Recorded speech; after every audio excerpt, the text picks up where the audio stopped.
جب انسان مر جاتا ہے تو اس پر کیسا عذاب ہوتا ہے۔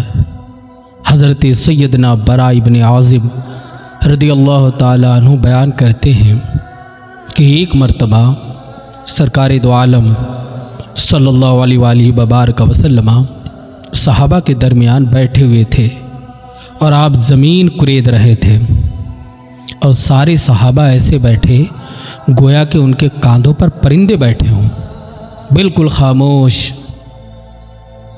اتنے میں آقا علیہ السلام نے ارشاد فرمایا، تمہیں پتہ ہے جب ایک مومن کے مرنے کا وقت آتا ہے تو اس کی کیفیت کیسی ہوتی ہے؟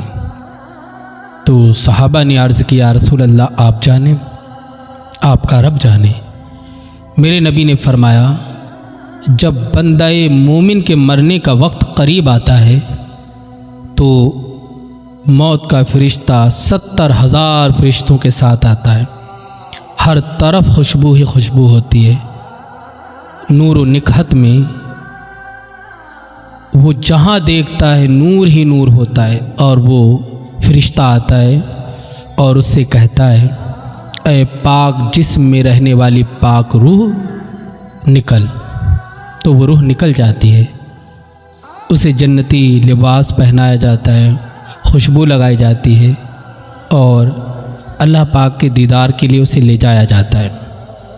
وہ جس آسمان پہ جاتا ہے ہر طرف خوشی ہی خوشی ہوتی ہے، اسے سلام پیش کیے جاتے ہیں، وہ جاتا ہے، چلا جاتا ہے، اللہ رب العزت کا دیدار کرتا ہے، دوبارہ اس کے جسم میں روح کو ڈال دیا جاتا،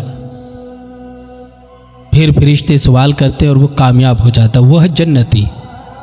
میرے نبی نے فرمایا، میرے صحابہ جانتے ہو جہنمی کی روح کو کیسے نکالا جاتا؟ سارے صحابہ بولے، یا رسول اللہ آپ جانیں۔ میرے نبی نے ارشاد فرمایا، جب جہنمی کے مرنے کا وقت قریب آتا ہے تو جب اس کی روح کو نکالتے ہیں تو گرجدار آواز میں فرشتہ کہتا ہے، اے ناپاک جسم میں رہنے والی ناپاک روح، تو نکل جا،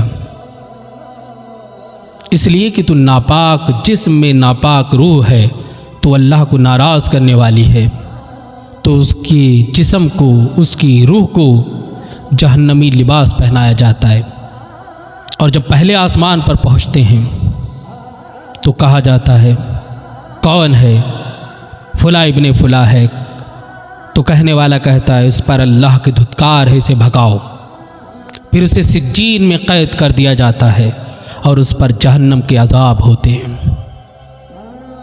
یہی دنیا نہیں ہے، اس کے بعد ایک عالم ہے جہاں ایک ایک کو حساب و کتاب دینا ہے، بتانا پڑے گا، کہا جائے گا اپنی کتاب پڑھ اور اپنا حساب کر لے۔ وہ بندہ اپنی کتاب پڑھے گا اور اپنا حساب کرے گا، دیکھے گا کہیں نیکی ہے کہیں گناہ ہے۔ جب وہ گناہ دیکھے گا تو بہت زیادہ افسردہ پریشان ہوگا، وہ روئے گا، وہ اللہ کو یاد کرے گا، کاش میں نے یہ گناہ نہ کیے ہوتے، کاش میں دنیا میں رہ کر نیک بنا ہوتا۔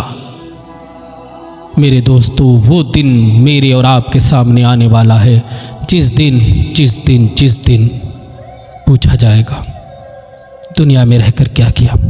پھر وہ عذاب جو اللہ پاک نے جہنمیوں کے لیے رکھا ہے، سقر ہے، جہیم ہے، جہنم ہے، حاویہ ہے، کہ جہنم کے طبقوں کے نام ہیں، مجھے بتاؤ جب جہنمی کو اس میں ڈالا جائے گا تو اس کا کیا حال ہوگا، کیا ہوگا؟